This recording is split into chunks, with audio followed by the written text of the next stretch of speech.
The live TV, सच सबसे आगे।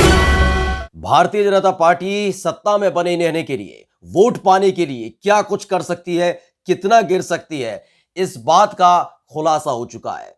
उसके चेहरे पर पड़ी हुई राम भक्ति की चादर खिंच चुकी है।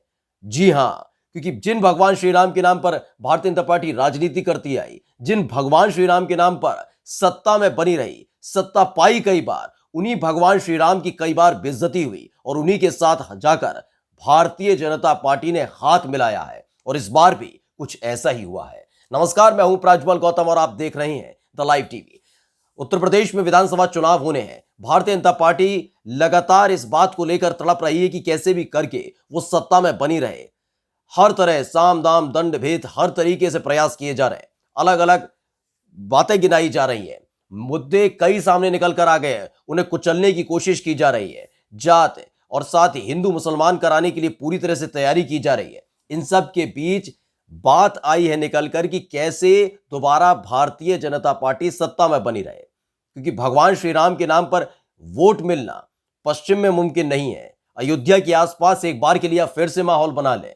पूर्वांचल के कई ऐसे हिस्से हैं जहां पर सिर्फ राम मंदिर का जिक्र करके आप वोट नहीं पा सकते, तो क्या किया जाए? जाति आधारित वोट की राजनीति भारतीय जनता पार्टी ने भी की और जाकर इन दिनों निषाद पार्टी से हाथ मिलाया है। जी हां, डॉक्टर निषाद, संजय निषाद है, वो पार्टी के अध्यक्ष हैं, लेकिन जिन शख्स से उन्होंने हाथ मिलाया वो भगवान श्री राम के बारे में वैसा नहीं सोचते जैसे भारतीय जनता पार्टी सोचती है।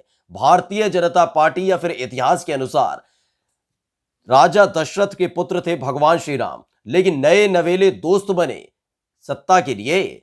भारतीय जनता पार्टी के नए नवेले दोस्त बने सत्ता के लिए। संजय निषाद ये नहीं कहते, वो कहते हैं भगवान श्री राम दशरथ के पुत्र हैं ही नहीं।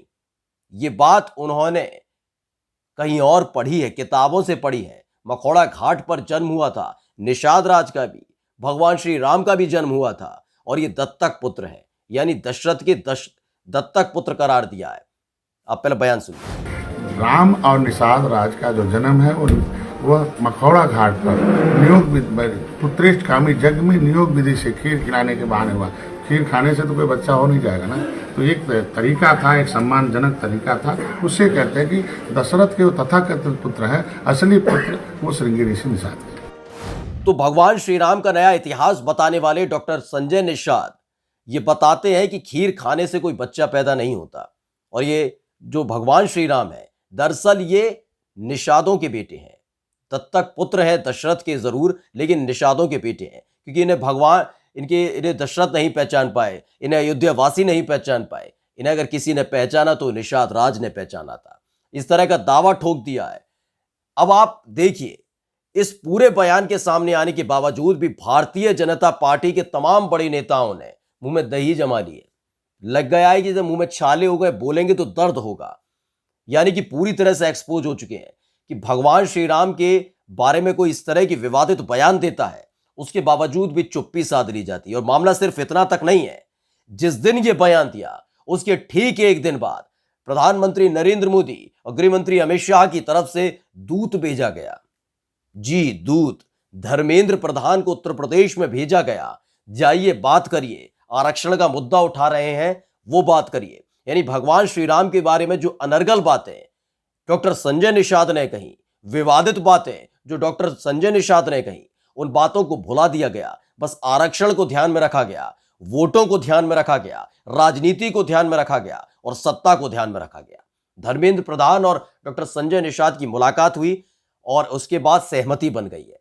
यानी इस मुलाकात के दौरान न हड़काया गया, न चेताया गया कि भगवान श्री राम के बारे में कुछ न बोला जाए।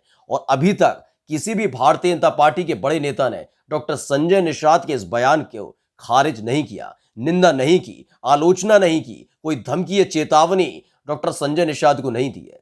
यानी अनुमान लगाइए, डॉक्टर संजय निषाद की जगह अगर कोई विपक्षी पार्टी का नेता इस तरह की बयानबाजी कर देता तो मंच पर अपने गले की नस फुला कर जो अनर्गल और गंदी बातें बोली जाती भारतीय जनता पार्टी के नेताओं की तरफ से, वो आप सभी समझते हैं, जो इतिहास बन चुकी है, जो हमेशा ही करते भी रहे हैं। और यहीं से शुरू होता हिंदू मुसलमान का जरिया कि कैसे हिंदू और मुसलमान किया जाए और कैसे चुनाव जीता जाए।